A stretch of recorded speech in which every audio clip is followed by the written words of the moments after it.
നമസ്കാരം. Post card ഓൺലൈനിലേക്ക് സ്വാഗതം.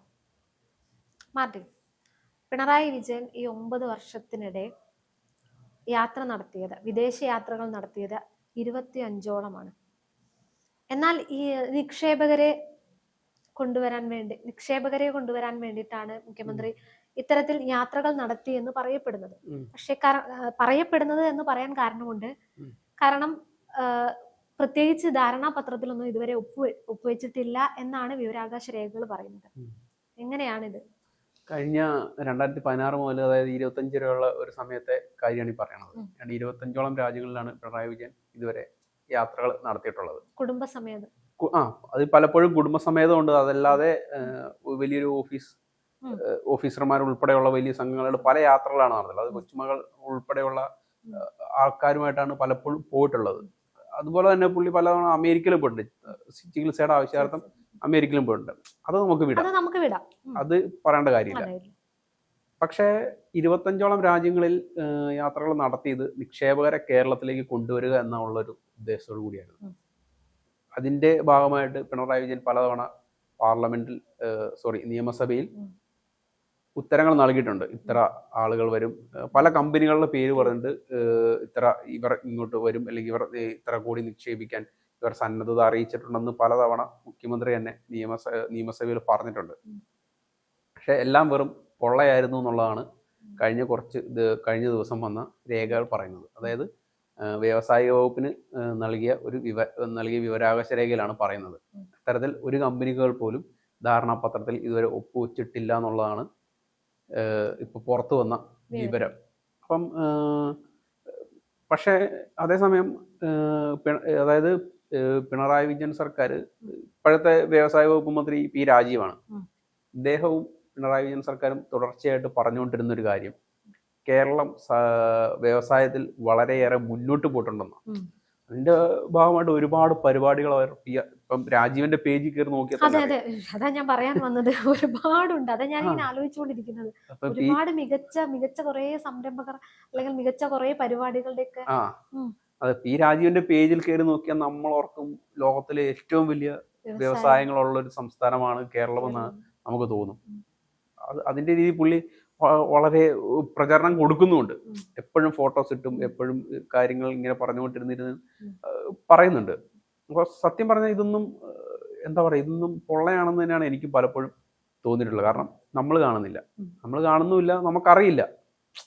അതിന്റെ ഒരു തെളിവാണ് ഇപ്പൊ വന്ന രേഖകൾ തന്നെ പറയും. ഇപ്പൊ നമ്മുടെ നാട്ടിലൊരു വ്യവസായ സൗഹൃദം എന്ന് പറയുമ്പോഴത്തേനും ഒരു തീപ്പെട്ടി കമ്പനി കൊണ്ട് മാത്രം വ്യവസായ സൗഹൃദമാവില്ല. മാർക്കറ്റ് ഉണ്ടെങ്കിലും അതുകൊണ്ട് മാത്രം കാര്യമില്ല. കാരണം ഇനിയുള്ള കാലത്ത് മുന്നോട്ട് പോകണമെന്നുണ്ടെങ്കിൽ വലിയ നിക്ഷേപങ്ങൾ ഉണ്ടാവണം. വലിയ നിക്ഷേപങ്ങൾ ഉണ്ടാവണമെന്നുണ്ടെങ്കിൽ മറ്റ് രാജ്യങ്ങളിലുള്ള വലിയ കമ്പനികൾ ഇവിടെ വരണം. ഇവിടെ വന്ന് ഇവിടുത്തെ ഹ്യൂമൻ റിസോഴ്സിനെ ഉപയോഗിക്കുന്ന രീതിയിൽ അവർ ഇവിടെ തന്നെ കമ്പനികൾ സ്ഥാപിച്ചെങ്കിൽ മാത്രമേ അതൊരു വ്യവസായ സൗഹൃദ സംസ്ഥാനം എന്ന് പറയാൻ പറ്റുള്ളൂ. ഇപ്പം ഇത് പറയുമ്പോൾ നമ്മുടെ കൊച്ചിയിൽ തന്നെയുള്ള കിറ്റക്സ് എന്ന് പറയുന്ന ഒരു കമ്പനിയുടെ കാര്യം നമുക്കറിയാം. ഇദ്ദേഹം ഇവിടുന്ന് പോയി. അപ്പൊ അതിന്റെ പിന്നിൽ പല പ്രശ്നങ്ങളുണ്ടായിരിക്കാം. അപ്പൊ പ്രശ്നങ്ങൾ ഉണ്ടായിട്ടുണ്ടെങ്കിൽ അത് പരിഹരിക്കേണ്ടത് ആരുടെ ഉത്തരവാദിത്തമാണ്? സർക്കാരിന്റെ ഉത്തരവാദിത്തമാണ്. അപ്പം സർക്കാരാണ് അവിടെ ഇപ്പൊ എന്ത് തന്നെ പ്രശ്നങ്ങളുണ്ടായാലും അയാളോട് ചെന്ന് നേരിട്ട് കണ്ട് സംസാരിച്ച് എന്താണ് പ്രശ്നങ്ങൾ എന്നതിനെ കുറിച്ച് നേരിട്ട് കണ്ട് സംസാരിച്ച് പ്രശ്നങ്ങളുണ്ടെങ്കിൽ അത് ഒതുക്കി തീർത്ത്, അല്ലെങ്കിൽ അയാളുടെ ഭാഗത്ത് പ്രശ്നങ്ങളുണ്ടെങ്കിൽ അത് അയാളെ പറഞ്ഞ് മനസ്സിലാക്കിയിട്ടാണ് ഇവിടെ മാക്സിമം ഇവിടെ നിർത്താനാണ് നോക്കുന്നത്. പക്ഷെ അതേസമയം നേരെ തിരിച്ചാണ് സംഭവിച്ചത്. അയാളെ നീ പൊക്കോ എന്നുള്ള രീതിയിലാണ് അയാളോട് സംസാരിച്ചത്. അപ്പൊ ഇത് ലോകം കാണുകയാണ്. നമ്മളാണെങ്കിൽ പോലും കാണുകയാണ്. ഇപ്പൊ എനിക്കൊരു സംരംഭം തുടങ്ങണമെന്നുണ്ടെങ്കിൽ ഞാനിത് കാണുമ്പോൾ അല്ല, ഒരു കാലത്ത് അങ്ങനെ ഒരു സംഭവം ഉണ്ടായിരുന്നു. രാജ്യത്ത് അങ്ങനെ ഒരു സംഭവം, കേരളത്തിൽ വ്യവസായം തുടങ്ങാൻ പറ്റില്ല എന്നുള്ളൊരു നാരേഷൻ എപ്പോഴും ഉണ്ടായിരുന്നു.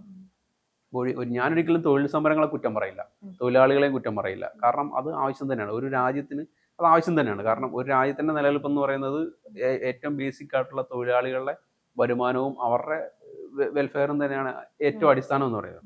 അതുകൊണ്ട് തന്നെ തൊഴിൽ സമരങ്ങൾ ഒരിക്കലും നമുക്ക് കുറ്റം പറയാൻ പറ്റത്തില്ല. കാരണം അവർക്ക് തൊഴിൽ കിട്ടുക എന്നുള്ളതാണ് ഏറ്റവും ബേസിക് ആയിട്ടുള്ള അടിസ്ഥാന സാമ്പത്തിക ശാസ്ത്രം.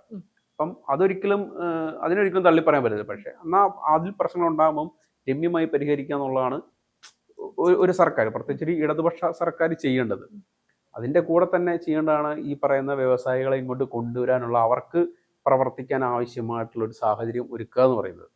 അപ്പം ഇതിനു വേണ്ടി മറ്റുള്ള സംസ്ഥാനങ്ങൾ ചെയ്യുന്നത് വൈദ്യുതി ചാർജ് കുറച്ച് കൊടുക്കുക, അവർക്ക് സ്ഥലം ലഭ്യമാക്കാനുള്ള കാര്യങ്ങൾ ചെയ്യുക, അങ്ങനെ ഒരുപാട് കാര്യങ്ങൾ സർക്കാർ ചെയ്യുന്നുണ്ട്. നിയമപരമായിട്ടുള്ള കാര്യങ്ങൾ ചെയ്തു കൊടുക്കുക, അങ്ങനെ ഒരുപാട് കാര്യങ്ങളുണ്ട്.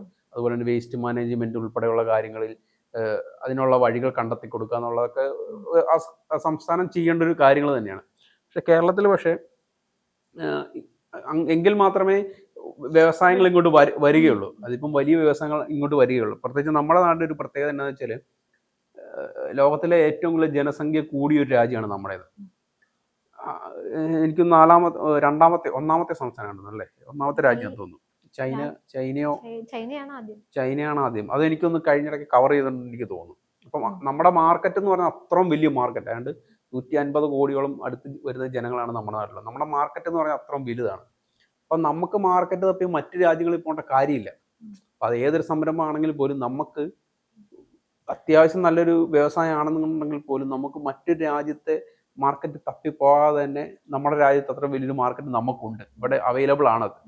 അപ്പം അങ്ങനെ ചെയ്യുമ്പോൾ പക്ഷെ അതിന് യൂട്ടിലൈസ് ചെയ്യാൻ നമുക്ക് പറ്റുന്നില്ല, പ്രത്യേകിച്ച് കേരളം പോലൊരു സംസ്ഥാനം.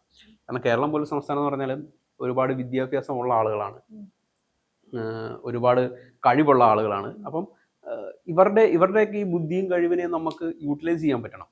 പകരം ഇപ്പം നമ്മുടെ നാട്ടിൽ കണ്ടുവരുന്ന ഒരു അവസ്ഥ അറിയില്ല, നാട്ടുകാർ ഈ പിള്ളേരെല്ലാം പോവുകയാണ്. കാരണം അതിന് പ്രധാന കാരണം വെച്ചാൽ ഇതാണ് പ്രശ്നം, സാഹചര്യങ്ങളില്ല. അപ്പൊ അവരുടെ കഴിവിനനുസരിച്ച് ഇപ്പൊ ചെയ്യണമെന്നുണ്ടെന്നുണ്ടെങ്കിൽ ഇപ്പം വലിയ കമ്പനികൾ അല്ലെങ്കിൽ അതുപോലെ അത്ര വലിയ ഓപ്പർച്യൂണിറ്റീസ് ഇവർക്ക് കിട്ടിയാൽ മാത്രമേ അവരങ്ങോട്ട് പോകാതിരിക്കത്തുള്ളൂ. കാരണം ഇവരിവിടെ പോയിട്ട് മറ്റുള്ള കമ്പനികളിൽ ജോലി, അത് ഈ പറഞ്ഞ ലോകത്തുള്ള മറ്റു വലിയ കമ്പനികളിൽ അവർ ജോലി ചെയ്യാണ്. ആ കമ്പനികൾ ഇങ്ങോട്ട് വന്നാൽ മതി. ആ കമ്പനികൾ ഇങ്ങോട്ട് വന്നാൽ നമ്മളും വളരും, കേരളവും വളരും, സർക്കാരുകളും വളരും, രാജ്യവും വളരും. അതിങ്ങോട്ട് വന്നാൽ മതി. അതിന് ചെയ്യേണ്ട എന്താണ്, ഇതുപോലെ യാത്രകൾ നടത്തി അവരെ നേരിട്ട് കണ്ട് അവരെ ക്ഷണിച്ച് വരുത്തി കൊണ്ടുവരിക എന്നുള്ളതാണ് ഇതിനകത്ത് ഏറ്റവും പ്രധാനപ്പെട്ട കാര്യം. അപ്പോൾ അതിനുവേണ്ടിയാണ് പിണറായി വിജയൻ സർക്കാർ പോയത്. ഇപ്പോൾ ജപ്പാൻ അടക്കമുള്ള രാജ്യങ്ങളിലേക്ക് പുള്ളി പോയത് അതിനുവേണ്ടി തന്നെയാണ്. പക്ഷെ അതൊന്നും വിഫലമായി എന്ന് അറിയുമ്പോഴത്തേനുമാണ് നമുക്ക് ഇതൊരിക്കലും അംഗീകരിക്കാൻ പറ്റാത്തത്. കാരണം അതിനുവേണ്ടി തന്നെ വലിയൊരു കോടിക്കണക്കിന് രൂപ അവർ ചെലവഴിച്ചിട്ടുണ്ട് സർക്കാർ. ഏതാണ്ട് എത്രയാണെന്ന് ഞാൻ ഓർക്കുന്നില്ല, ഞാൻ രാവിലെ നോക്കിയായിരുന്നു. അപ്പം വലിയൊരു തുക അതിനുവേണ്ടി തന്നെ ചെലവഴിച്ചിട്ടുണ്ട്. പക്ഷെ അതെല്ലാം വിഫലമാണ്. ഇപ്പം വ്യവസായ വകുപ്പ് തന്നെയാണ് പറയുന്നത് ഒന്നും ഒരു ധാരണാപത്രത്തിൽ ഒപ്പിട്ടിട്ടില്ല എന്നുള്ളത്. അപ്പം അതില് സർക്കാർ, പിണറായി വിജയൻ തന്നെയാണ് ഇതിനകത്ത് നേരിട്ട് ഉത്തരം പറയേണ്ടത്. പുള്ളി ഇങ്ങനെ ധാരണാപത്രത്തിൽ ഒപ്പിട്ടിട്ടില്ല എന്നുണ്ടെങ്കിൽ പുള്ളി എന്തിനാണ് നിയമസഭയിൽ ഇങ്ങനെ ഒരു ഡയലോഗ് വിട്ടത്? ഇന്ന കമ്പനികൾ വരും, ഇന്ന കമ്പനികൾ ഇത്ര രൂപ മുടക്കുമെന്നതിനെ കുറിച്ചൊക്കെ പുള്ളി വലിയ തോതിൽ സംസാരിക്കുന്നത് നമ്മൾ കണ്ടിട്ടുണ്ട്. അത് കൂടുതൽ വ്യക്തത വരുത്തണം അല്ലേ, വ്യക്തത വരുത്തണം, എന്താണ് എന്നുള്ളൊരു വ്യക്തത വരുത്തണം. അപ്പം ഇപ്പം എന്തായാലും വാർത്തകളൊക്കെ പുറത്ത് വന്നിട്ടുണ്ട്.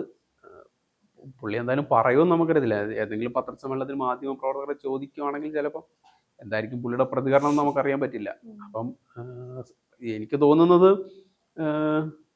ഇനിയിപ്പം ഈ സർക്കാരിൻ്റെ ഇത് കഴിയുകയാണ്, ഏതാനും മാസങ്ങൾ കൂടി മാത്രമേ ഉള്ളൂ. അപ്പോൾ അതിനുള്ളിൽ പുള്ളി ഒരു വ്യക്തത വരുത്തുമെന്ന് തന്നെയാണ് ഞാൻ പ്രതീക്ഷിക്കുന്നത്. അപ്പം എന്തായാലും ഒരു ഓഡിറ്റിംഗ്, അതായത് ജനങ്ങളുടെ ഒരു ഓഡിറ്റിംഗ് എന്തായാലും ഉണ്ടാവുമല്ലോ, അത് തീർച്ചയായിട്ടും ഉണ്ടാവും. അപ്പം നമ്മൾ ഇപ്പോൾ പറയാം വ്യവസായ സൗഹൃദം എന്ന് പറയുമ്പോഴത്തേനും അതിനനുസരിച്ചുള്ള, എനിക്കൊന്നും പിണറായി വിജയൻ സർക്കാർ അധികാരത്തിൽ കയറുമ്പം അവർ മുന്നോട്ട് വെച്ച ഏറ്റവും വലിയൊരു വാഗ്ദാനം എന്ന് പറയുന്നത് ഇത് തന്നെയായിരുന്നു. ഇപ്പം നമ്മുടെ നാട്ടിലൊരു ഇപ്പോഴത്തെ ഒരു സാഹചര്യം അനുസരിച്ച് അത് വളരാനുള്ള എല്ലാ സാഹചര്യം ഉണ്ട് തന്നെ. കാരണം വിഴിഞ്ഞം പദ്ധതി പൂർത്തിയായി. അപ്പം അതുകൊണ്ട് തന്നെ ചരക്ക് നീക്കത്തിനും കൂടുതൽ സൗകര്യമാകുന്ന രീതിയിൽ ഉള്ള സാഹചര്യങ്ങൾ ഇപ്പോൾ ഒരുങ്ങി വരുന്നുണ്ട്. ഇപ്പം NH-ന്റെ നിർമ്മാണം പൂർത്തിയായി.